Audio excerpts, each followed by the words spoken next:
Okay, so December 30, huling dalawang araw ng 2023. This is our Dark and Light Side episode 89. Sabado. So alamin natin saan manggagaling yung mga issues natin sa buhay natin ngayong araw na ito, okay? So kukuha tayo dito ng tanong tatlo, and then ganun din sa kabila, no? Ito na. Ay, nako, wala.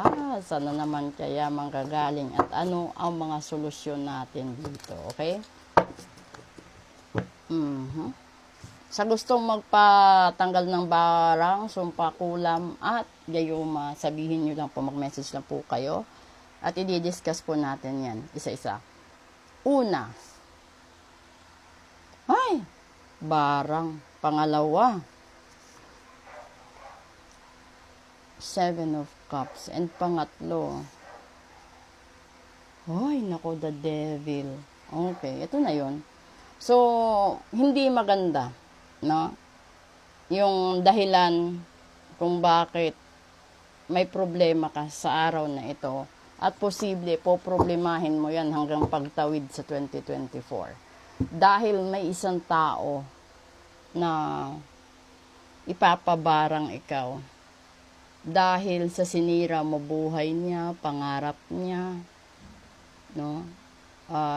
Kung ano man yung meron siya na plano niya na sinira mo, yung barang na yon ang nandito sa dulo is kamatayan. So kung sino man sa inyo, no, may mga problemang katulad nito, kung may utang kayo sa tao, kung may nasaktan kayong tao, pinaasa nyo, kung may ninakaw kayo, no, kung mayroon kayong mga naagrabyado, yung iba sa inyo, posible hindi na talaga tatawid ng susunod pa na mga taon. Yung iba siguro, matatanggal na or mawawala na talaga bago or on a 5, which is the first Friday of the year. So,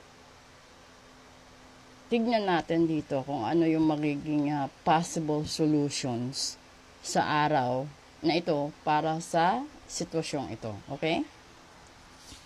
Una, 10 of Wands. Pangalawa, the Magician. And pangatlo, ay, Diyos ko, Judgment. Ba't ganon? Ay, nako. Okay. Hindi siya maganda, no? Kasi, para siyang continuation. So, ibig sabihin, sa araw na ito, marami kang pinoproblema. Marami kang iniisip. Yung iba sa inyo, alam ko, yung iba sa inyo talaga, yung iniisip nyo is yung ihahanda nyo bukas. Yung iba naman, yung isasaing ngayon. Yung iba ay pambabayad sa bill, yung iba pambabayad sa kung ano-ano. No? Tapos yung kasunod niyan, yung allowance sa pasukan sa trabaho, sa pasukan sa school, etc., etc., etc. Ganun yun. Di ba? Kung nasa kalagitnaan ka or nahihirapan ka, ang dami mong iniisip, ang dami mong pinoproblema, hinihiling mo, nagdadasal ka. So, yung dasal na yon, kapag pure ang intention mo, ibibigay niya. Take note, yung issue dito, sa una, sa dark side, is ikaw may barang. It's either may barang ka, may sumpa, may kulam, may gayuma ka dahil sa isang tao na sinira mo pangarap niya, hindi mo tinupad ang pangako mo, kung ano pa yung mga atraso mo dito, no? Na ang taong ito ay gusto ka nang tapusin. So, alam mo kung bakit. Dito niya kinikwento sa light side.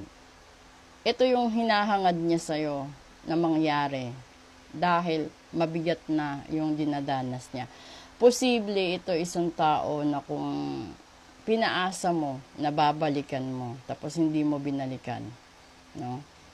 Tapos pahirap ng pahirap yung kalooban niya, pabigat ng pabigat, kasi pinapaasa mo. Aabot siya sa punto na hihilingin na niya na makarma ikaw, mahirapan ikaw sa buhay, kung ano man yung hinihiling niya, depende sa issues ninyo. So, talagang ibibigay yun ni universe. So, kung kayo yung punto ng tao na nangako kayong magbayad, tapos hindi kayo magbabayad, kayo yung tipo ng tao na sinabi nyo doon na nangako ka sa isang tao, sa isang babae, na babalikan mo siya, tapos hindi mo nagawa, wala kang sinabi, kahit text, kahit chat, wala. Ibig sabihin, pinaasa mo. So, bawat kirot dun sa puso niya at bawat patak ng luha dahil nasasaktan mo siya, ito yung judgment na matatanggap mo. It's either magkakaroon ka ng bad karma or katapusan talaga. Di ba? So, yun na yun. Kung hanggat maaari, bago matapos ang taon, isettle mo yung problema mo at raso mo sa tao na yan. Kung kailangan mo ng kausapin siya ng personal, puntahan mo siya, then do it. No, depende kasi sa kasalanan yan. Depende sa bigat ng kasalanan. Pero hindi ka naman siguro ipapabarang, ipapakulam at ipapagayuma or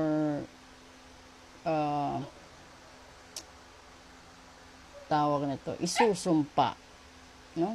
Kung hindi naman ganun kabigat ang kasalanan mo.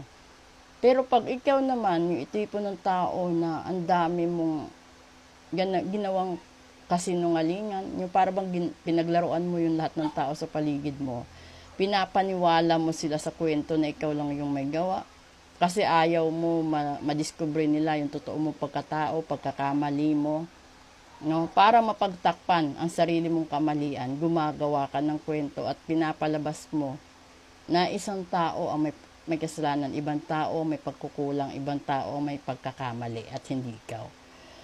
So, makalusot ka man sa panahon na yan, pero darating ang panahon na bibigyan ka din ng karampatang parusa sa mga pinagagawa mo. So, kung ikaw yung tipo ng tao na ang dami mong hiniraman ng pera, no? Ang dami mong pinangakuan, ang dami mong pinaasa, pinahintay, pinaluha, asahan mo yung first Friday ng 2024.